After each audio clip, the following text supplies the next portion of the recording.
ये सब बहुत अच्छे लोग इस गांव की पहचान थे। रामविलास मान साहब, इनके दोनों बच्चे कमीशन से देख रहे हैं कि कितना अच्छा दाव दोनों पहलवान।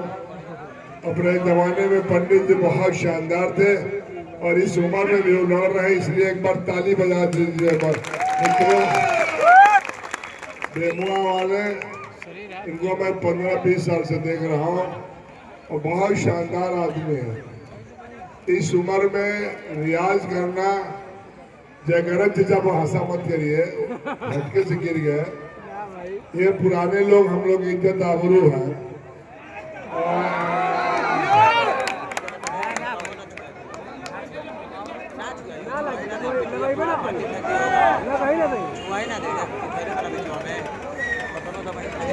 अपने से